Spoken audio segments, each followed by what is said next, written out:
Ladies and gentlemen, welcome to TSU's pregame show. I'm Toliver. I'm Kody Carr. And we are live here at Gentry Center for the EKU versus TSU senior night game. Let's get right down to it, man. Kody, EKU, where they ranked in the conference at? EKU has not been the best year for them. The past couple years hasn't been the best. So right now, coming into this game, they're 10-18 overall, 3-10 in the conference and OVC East. So I don't think anyone saw this. I mean, I guess they saw it coming because of last year, but they can win. Right. Back in 2014-15 season, they went 21-12. So they can win with the best of them. It's just they've been rebuilding, trying to regrow. So I think next year's going to be better. But what about TSU? What they got coming for this game? Well, let me tell you, TSU is fired up this game. They coming off of a 12-point win from Morehead State last game. That's a big win. That's a real big win. That brought the team 7-7 overall in the OVC conference. Okay. They 16-11 in the overall conference. But, that's not as good as last season when they were 11-5. But, hey, at least they're going to the championship again. Well, the championship, the tournament again. Right. You know what I mean? Hopefully for the championship, but you know how that goes. Right. So I guess we're just going to have to see. As you know, this is a rematch game against EKU. Right. Last game it was 63-49. We just dominated. So what are some things, what are some key strategies that EKU needs to bring into this game? So to piggyback off what you said, they did lose their first game, EKU did. So I feel like they don't want to go 0-2 in the series. You want to go 2-0, at least 500. So they want to come out swinging this game with the chip in their shoulder to beat TSU, firepower. Also, they need to set up foul trouble. They average 564 personal fouls as a team. So, and TSU has a high free throw percentage. So you don't want to foul a free throw shooting team like TSU. You don't want to do that. So in their first matchup, the bench did not show up for EKU. So they're going to need to improve in order to help the starters out. The player off the bench, DeAndre Dishman, only had 1 point come off the bench. The bench had 40 minutes total. So, I mean, that's embarrassing. They need to do better in support. Because TSU, as you know, they're going to come out with keys to this game too. So. Well, I mean, look, I got three things. Number one, TSU got to maintain momentum. Right. The stats show that TSU tends to dominate overall, let's just winning the game if they're up before the half. Right. Matter of fact, they're 13-3 as far as winning goes whenever they, are leading before the half. Okay. So as long as they get an early rhythm in the beginning of the game and then they just maintain a strong defense, I mean, they're going to get this W. Yeah, I know a lot of teams are either that first half or second half team. Some teams have it both halves, but TSU is definitely that first half team that comes out with that punch and keeps it going. Right. Let me go ahead and get to my second thing, though. Okay. Before my bad to kind of cut you off, but I'm going to go ahead and tell you my second thing. As far as beasting on defense, they got to go ahead and get the offensive rebounds. You know what I mean? Like Wayne Martin and Jordan Reed are two players that are just phenomenal when it comes to following up with their shot and getting their own rebounds and stuff like that. But there's 5 players out there. There's a full team of 5 out there. So everybody needs to be doing that. Everybody has a fundamental contribute, right. So, I mean, if they box out on O, they going to steal the show. That's how I feel. Hey, and number 3, boxing out, they also need to shoot smart. And in other words, choose their shots wisely. You know what I mean? Momentum I was talking about earlier, it's easy to get careless with your shot selection. Right. You know what I'm saying? With all that momentum, you got to just calm down, find where you're at on the field, and just take the shot that you can make every time. There's no more fundamentals. Like, everybody's not Stephen Kody or Kody Carr. Like, y'all not us. Y'all can't be like us and shoot from anywhere. Kody Carr. I like that, man. I like that. Look, I actually had the chance to talk to Coach Ford about their strategies coming into this game. So let's go ahead and take a look at that. All right, good old Ford. Well, our first game against them was pretty successful, and we're going to have to duplicate some of those things the second time around. They've got really good inside-outside scoring. Nick Mayo is one of the best players in the conference. We're going to have to really double-team him and get the ball out of his hands. And then on the perimeter, we're going to have to really contest their guards and keep them out of the paint. Well, I think our rebounding has improved this year. We're a lot better rebounding team this year in terms of numbers. And also our scoring is a lot more balanced this year. Here lately our assist numbers are higher. So I just think overall from top to bottom, we've spread the ball a little bit better on the offensive end, and hopefully we continue to do that down the stretch. I think we need to play as a team. I mean, I think that needs to be our #1 focus down the stretch. offensively, defensively, no matter what the case is. We need to defend as one unit, and we need to try to work together to get the best possible shot for TSU every single time. And if that leads to a victory, great.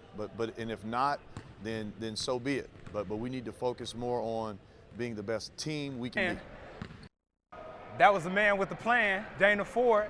You know what? I like Dana Ford because, I mean, he's just an inspiration to all upcoming coaches. You know, he's the youngest coach in the NCAA, the whole Division I program. Right. It's pretty crazy when you think about it. And something that is unknown about him, or he's trying to get out there, he has a program called Rebound, which I did my information on. So every time the Tigers get a rebound, donations go to help support people in domestic violence situations. So hopefully help them rebound from something that's going on. So everybody wants to be able to go home. Hey man, that's cool. That's really cool. That's really cool. So Kody, with that being said, you know this is the rematch.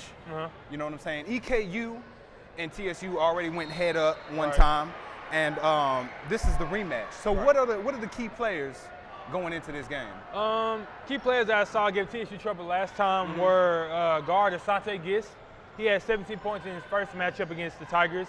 He was 7 for 19 from the field and 2 for 8 from 3. Yeah. So this guy's obviously a big problem. And so if the Tigers want any chance of winning, they're going to have to step up and defend this guy, and the Currents are going to have to get they're going to have to get the ball in this guy's hands in order to win. Second player I was watching, power forward Nick Mayo. This guy's a beast. Nick Mayo, I've been hearing about Nick, man. He can go. I call him like the Dirk Nowitzki of college. He can go from anywhere from down low to the 3. He can shoot it from the 3. So in the last game, he had 6 for 14 from the field, and he was 1 for 4 from 3. So he can do it anywhere. Right. So definitely have to watch out for them. Kids right there that you got to watch out for. But I understand. TSU isn't a scrub, so what you got for TSU? Look, I'm going to start off with Wayne Martin. This is a 6'7", 237-pound scoring machine. Is this LeBron? Don't get in I know, right? What? LeBron sound like LeBron. Yeah. Look, don't get in his way is all I'm saying. Right. You know, when he has that ball, you can't guard somebody that's that big. No. And that matchup needs to be either close or, he's going to get them easy buckets every time. Right. It's a big dude to guard. Right. Have you ever tried to guard somebody that's 237 pounds? I'm not going to try to. Like, that's pretty hard when you think about it. I'm 205. Right. You know what I mean? 237, he'll beat me in the paint. No problem. Right. So, that's what he does. And when he gets hot, he just steps back behind the line and makes it rain every time. Right. So, it's just, he'll find a way to get around you and make them easy buckets. Delano Spencer's another man that I'm going to go ahead and highlight. He's a transfer from Coffeyville Community College, and this is about 2 hours away from where the Jayhawks play at, just to kind of give you a little, where he's at. Right. But back when he was playing with them, he was able to, he was one of the top scorers in the Kansas Jayhawk Community College Conference. You know what I mean? So, his name was known in that conference. Not to cut you off, but that's totally disrespect. So he definitely has a chip on his shoulder, because if you one of the best players in the community college, right? And you don't get picked up by Kansas, and the same, that's disrespect. So he needs to come here and ball out a little bit. But also it gives kind of like a spotlight to that man coming into TSU, because everybody's seen what you can do, so they expect you to perform on that level, right? Exactly. So it's like, he's been here at TSU throughout the whole season. He's kind of proven himself between his peers and his coaches. And I guess we can go ahead and call him a natural Tiger now. You know what I'm saying? He made it.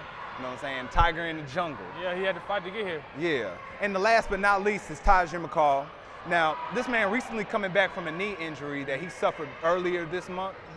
But he came back against Morehead State. Okay. And let me tell you, he was just out here getting steals. He looked like his old self again.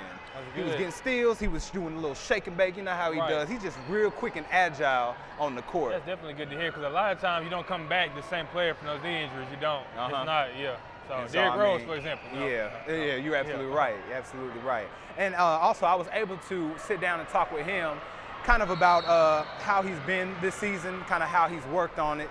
And so let's go ahead and let's see what he's talking about. A lot of hard work and sweat, a lot of hours. You got school, you got basketball, then you got weights, then you got school again. So you lose a lot of sleep, but it's worth it. That's what you sign up for if you want to do it at this level. So a lot of hours and a lot of hard work. Well, you know, Kody, it's the last night here. I mean, it came pretty fast, didn't it? It did.